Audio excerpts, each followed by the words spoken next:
여호수아 1장 1절에서부터 9절까지 말씀입니다. 자, 이 말씀을 저와 함께 교독하겠습니다. 제가 먼저 읽겠습니다. 여호와의 종 모세가 죽은 후에 여호와께서 모세의 수종자 눈의 아들 여호수아에게 말씀하여 이르시되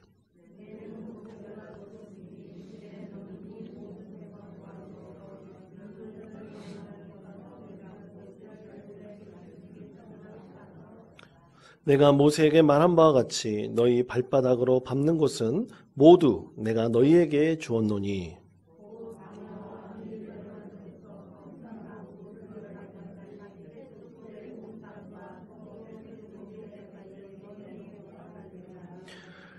내 평생에 너를 능히 대적할 자가 없으리니 내가 모세와 함께 있었던 것 같이 너와 함께 있을 것임이니라. 내가 너를 떠나지 아니하며 버리지 아니하리니.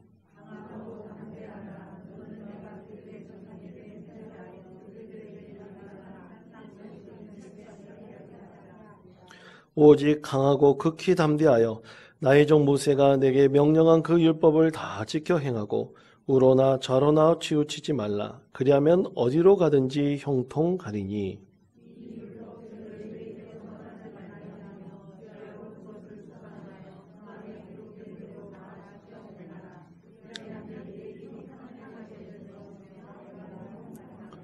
구절 우리 다 같이 읽겠습니다. 내가 내게 명령한 것이 아니냐. 강하고 담대하라. 두려워하지 말며 놀라지 말라. 내가 어디로 가든지 내 하나님 여호와가 너와 함께 가느니라 하시니라. 아멘. 여러분 지난 주일 교사 헌신 예배 때 홍인종 목사님께서 오셔서 말씀을 전해주셨습니다. 저에게는 개인적으로는 너무나 고맙고 저에게 은혜를 많이 베푸신 저의 은사이십니다. 교수님이 정말 말씀 가운데서 하셨지만 학생들에게 정말 잘해주시고 자기 카드로 정말 한 달에 한 100만 원 정도 나올 정도로 학생들에게 그렇게 먹을 것을 많이 사주셨습니다. 그 최대의 수혜자가 바로 저였습니다. 그래가지고 그때 살도 많이 찌고 그랬었는데요. 근데 교수님 그렇게 교제하다 보니까 교수님도 40대 중반 된 가장에게 있어서 가장 큰 고민거리, 그것을 우리들에게 털어놓기도 하셨습니다. 여러분 40대 한 중반 정도 된 중년의 가장이 가장 큰 고민거리가 뭐가 있겠습니까? 이 교수도 하고 어느 정도 좋은 직장에 있고 그러니까 가장 큰 고민거리는 역시 이 가족들에 대한 고민이 가장 큰 고민, 그리고 걱정거리였습니다. 특히 이제 교수님이 두 자녀가 있었는데요. 특히 수업 시간에도 종종 이 둘째가 아들인데, 이 중학생인데, 이 아들 얘기를 굉장히 많이 하셨어요. 왜냐하면 미국에 유학을 갔을 때 이 둘째를 낳았거든요.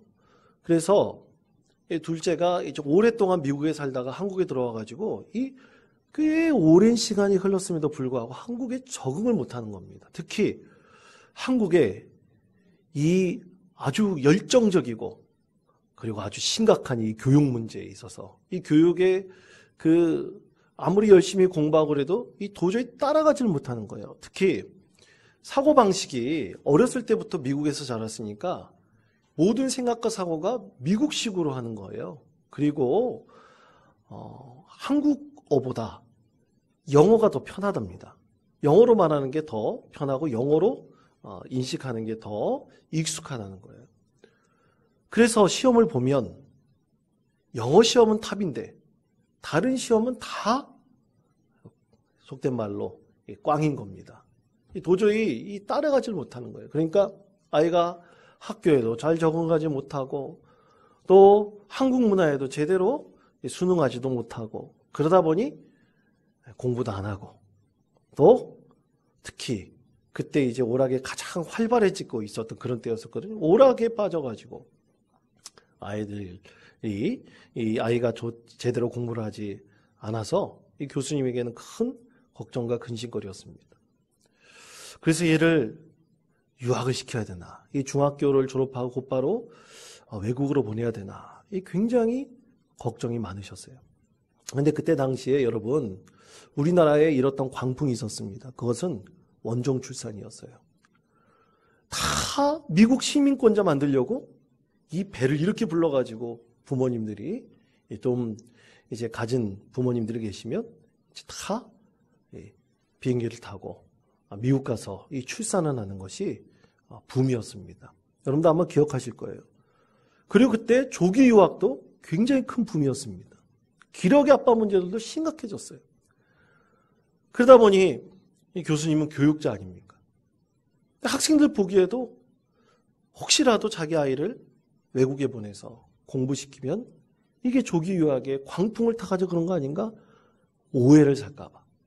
교육자로서 학생들을 가르치는데 학생들에게 바른 길을 가르쳐야 되는 선생이 자기부터 실천하지 못하고 굉장히 고민이 많으셨습니다. 그래서 같이 교수님과 식사할 때 교수님이 걱정하지 마시고 보내십시오. 제가 만약 아이가 있더라도 저도 보낼 것 같습니다. 그 누가 뭐라 그러겠습니까? 어렸을 때 미국에서 태어나가지고 한국에 적응하지 못하는 아이가 얼마나 힘들겠습니까?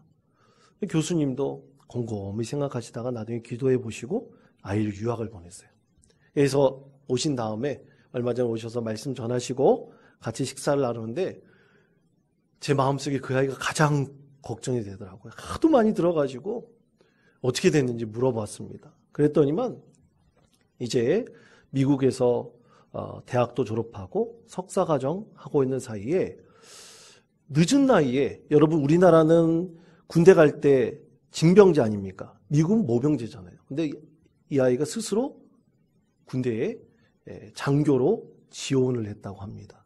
그래서 30살 넘어가지고 이제 늦은 군인이 됐어요. 늦가게 군인이 돼가지고 열심히 훈련받고 얼마 전에 미8군으로 이제 지원이 해서 한국에 와 있다는 그런 얘기를 하셨습니다. 그래서 교수님께 교수님 옛날에 그렇게 걱정하시고 고민하셨는데 이제는 마음 놓으시겠습니다. 그랬더니 교수님 하신 얘기가 그래도 걱정거리랍니다. 왜냐하면 아직도 결혼을 안 한 거예요. 아이들이 결혼 안 하고 그러니까 이 아버지 마음으로서는 역시 자녀에 대한 근심과 걱정이 끊이지 않는 것을 보게 되었고요. 그렇게 아주 옛날 얘기를 하면서 아주 즐거운 시간을 갖게 되었습니다. 근데 혹자들은 그런 얘기를 합니다. 그런 얘기를 들으면 혹시 이 아이를 교수님이 이제 고집스럽게 한국에서 교육시켜야 되겠다. 그래서 유학을 시키지 않았다면 어떻게 됐을까? 대부분 사람들은 얘기는 그러면 분명히 여기서 아이는 실패했을 것이다.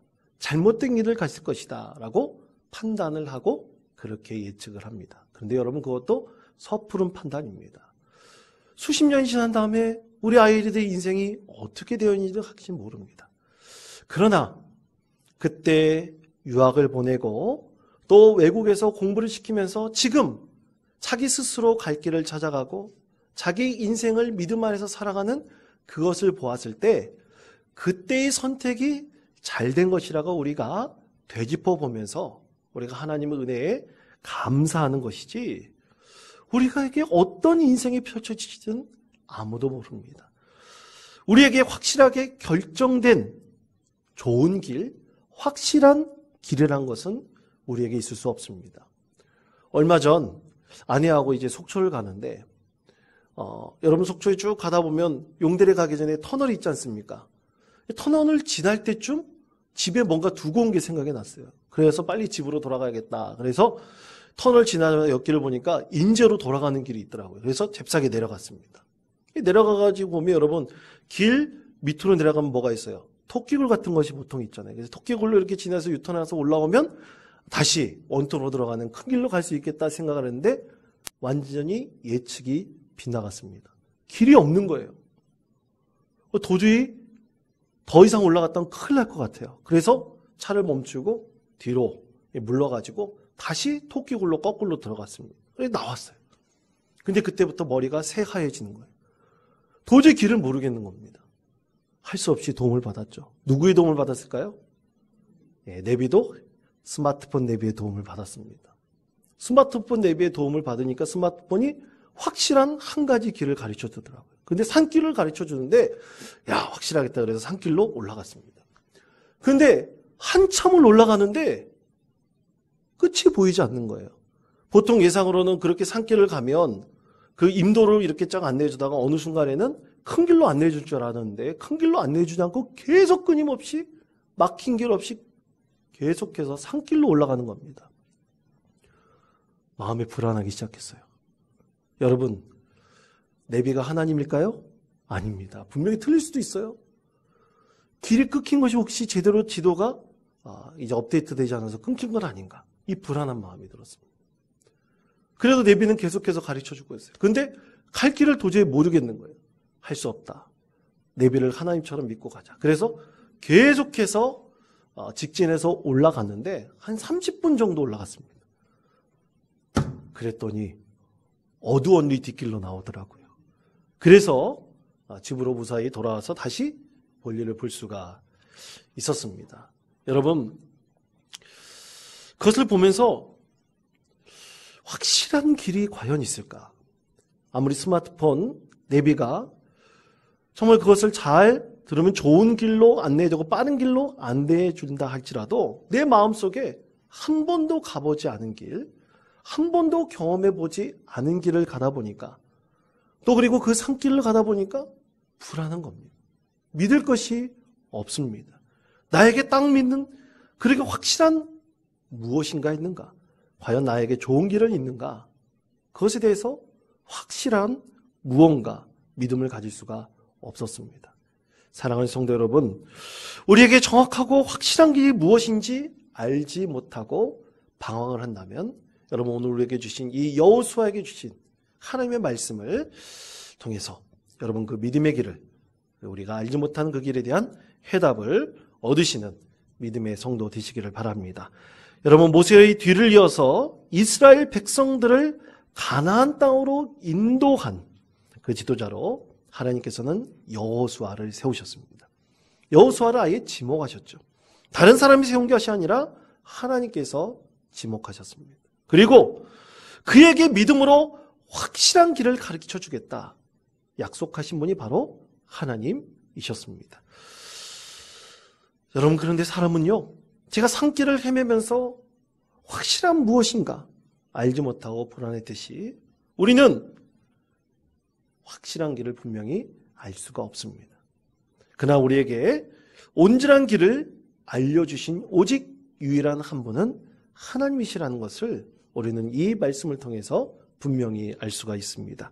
그렇기 때문에 여러분, 우리가 확실한 우리 인생의 길을 우리가 알기 위해서는 불확실하고 또 뭔가 보이지 않는 망망한 대회를 간다 할지라도 확실한 길을 알기 위해서는 우리는 하나님과 끊임없이 소통을 해야 됩니다.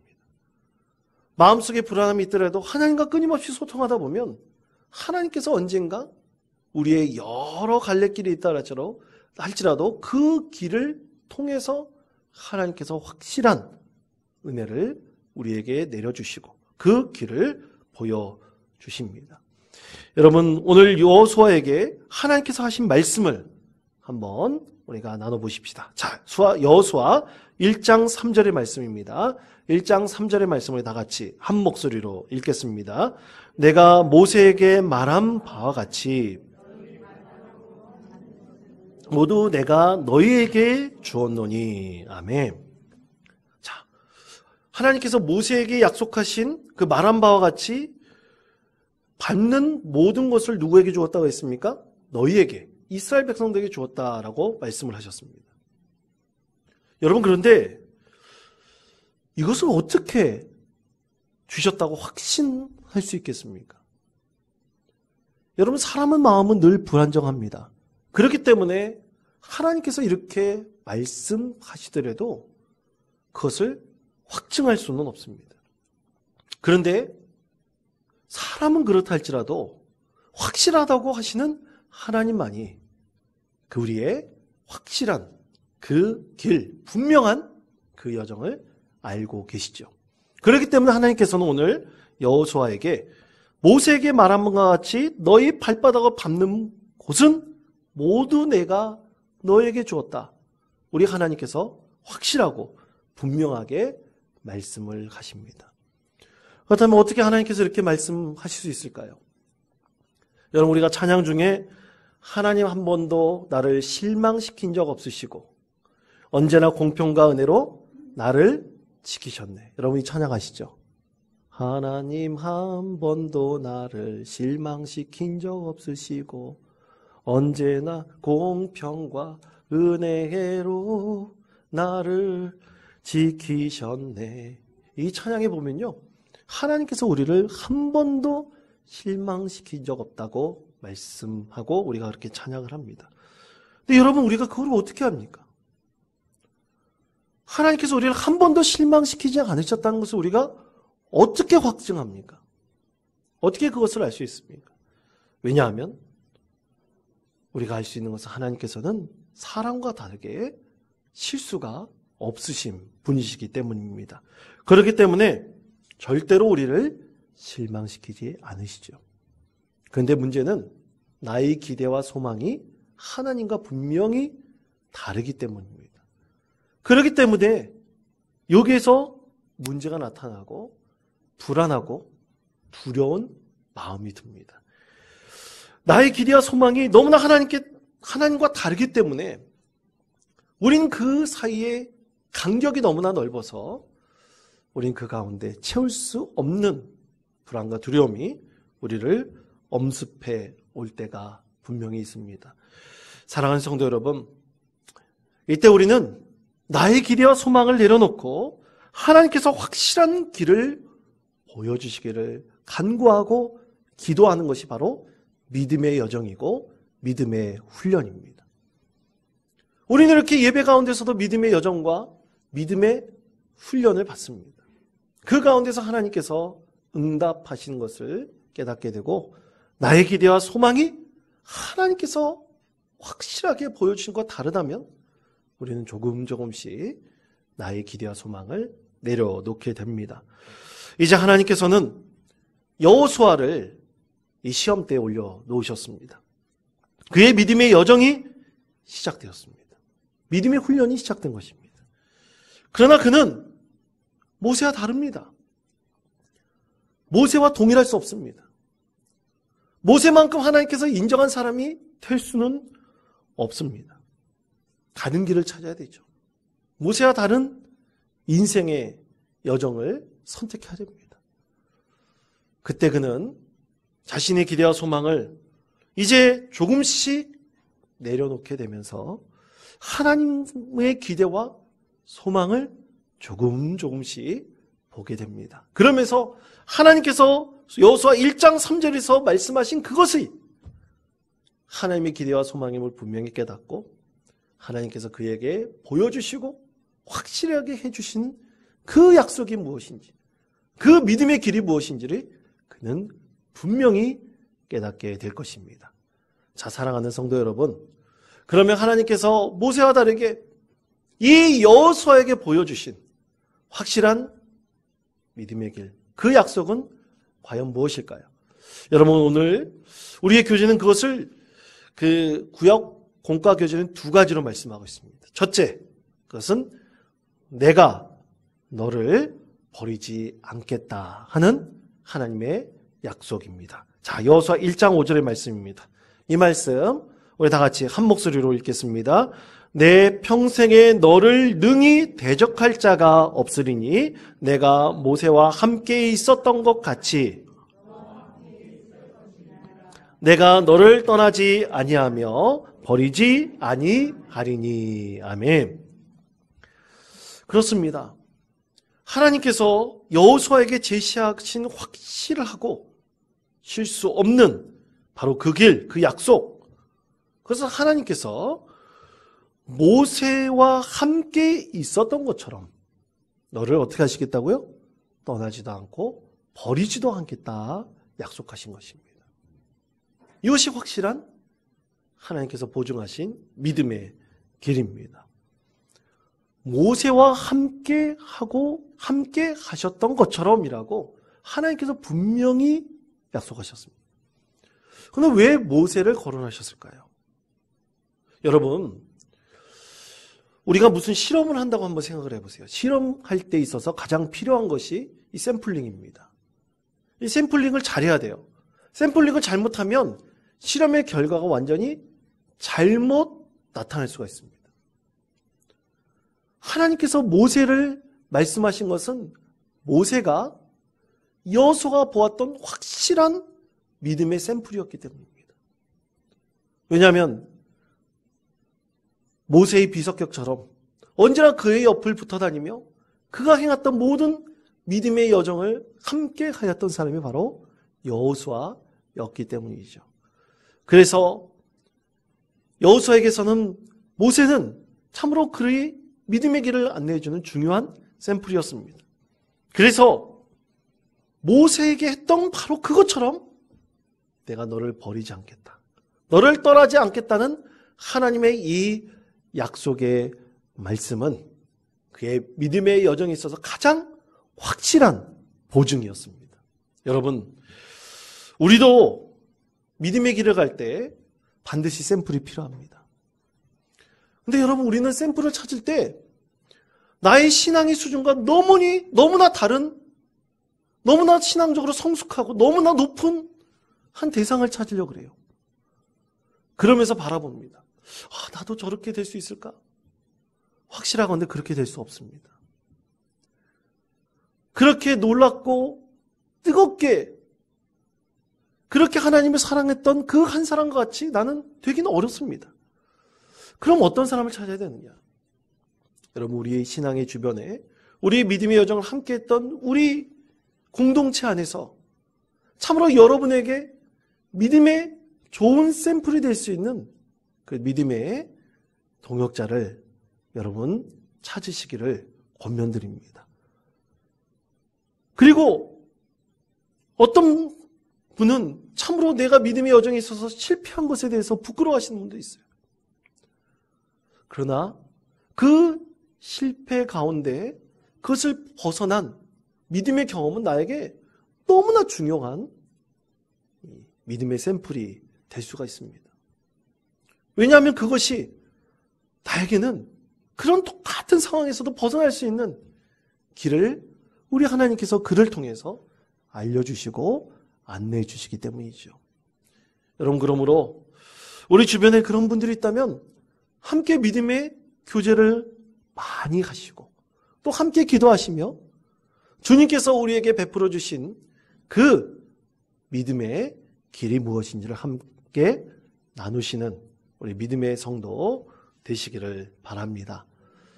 그때 우리의 불안함은 조금씩 제거될 겁니다. 왜냐하면 우리 가까이 있는 사람들이 겪는 모든 일들이 나의 믿음의 기초가 되기 때문입니다.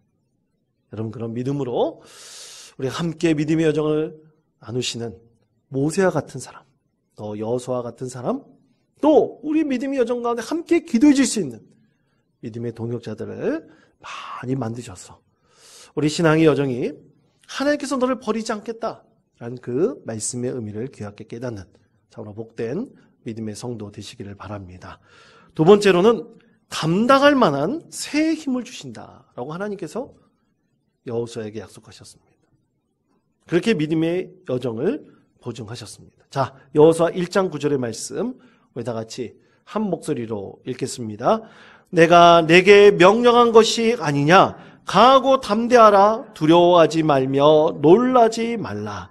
내가 어디로 가든지 내 하나님 여호와가 너와 함께 가느니라 하시니라. 아멘. 자, 하나님께서 두려워 떨고 있는 여호수아에게 강하고 담대하라 그러셨습니다. 그를 격려하셨습니다. 용기를 불어넣으셨습니다. 왜 그러셨을까요? 하나님 보시기에 지금 두려워 떨고 있는 여호수아이지만 하나님 보시기에 여호수아는 그 백성들을 이끌고 가나안 땅에 들어가서 하나님께서 기대하시는 그 기대, 소망을 이루기에 충분한 사람이라고 하나님께서 이미 판단하셨기 때문입니다. 여러분, 위대한 리더자는 그 따르는 사람들에 의해서 정확한 판단을 합니다. 바로 그것이 리더십입니다. 바로 그것이 하나님께서 주신 놀라운 은혜라 할 수가 있습니다. 하나님께서는 여호수아에게 감당할 만한 시험을 분명히 허락하실 것입니다. 그러나 하나님 기대한 것처럼, 하나님 소망하는 것처럼 여호수아는 그 기대와 소망에 어긋나지 않게 분명히 그 시험을 통과합니다. 왜냐? 하나님께서 그렇게 그를 붙드시고 그에게 강하고 담대하라, 두려워하지 말라, 놀라지 말라, 그를 격려하시고 그에게 힘을 주시기 때문입니다. 여러분, 하나님께서는 고린도전서 10장 13절에서 우리에게 이렇게 말씀하십니다. 우리 말씀을 다시 한번, 우리 이 말씀 함께 한 목소리로 읽겠습니다. 사람이 감당할 시험 밖에는 너희가 당한 것이 없나니 오직 하나님은 미쁘사 너희가 감당하지 못할 시험 당함을 허락하지 아니하시고 시험 당할 즈음에 또한 피할 길을 내사 너희로 능히 감당하게 하시느니라. 아멘. 여러분, 이거 믿으십니까? 감당할 시험만 주신다. 믿으십니까? 여러분, 이것을 믿을 때 우리 하나님께서는 그 이상의 것을 우리에게 분명히 맡기실 것입니다. 여러분, 그러므로 가능하면 염려병을 내려놓을 수 있는 믿음의 성도 되시기를 바랍니다. 근데 여러분, 제가 확증하건대 절대로 사람은 염려병을 내려놓을 수는 없습니다. 그건 불가능합니다. 그러나 우리는 이 염려가 우리의 믿음을 하나님께도 이끄는 믿음의 향수가 될 수가 있습니다. 우리가 그것을 위해서 간절히 기도하는 주님의 자녀가 될 때 반드시 이 염려를 통해서 또 새로운 은혜를 하나님께서 우리 가운데 허락해 주실 것이라고 믿습니다. 여러분, 염려병이 적절하다면 우리 믿음을 향한 신앙의 여정은 여호수아처럼 하나님께서 강하고 담대하게 해 주실 것입니다. 그리고 감당할 시험을 우리 가운데 허락하시고 우리가 반드시 그 시험을 이길 것이라고 믿습니다. 여러분, 이런 믿음으로 우리도 한 주간 믿음 가운데 승리하시는 참으로 복된 성도들 되시기를 간절히 축원드립니다.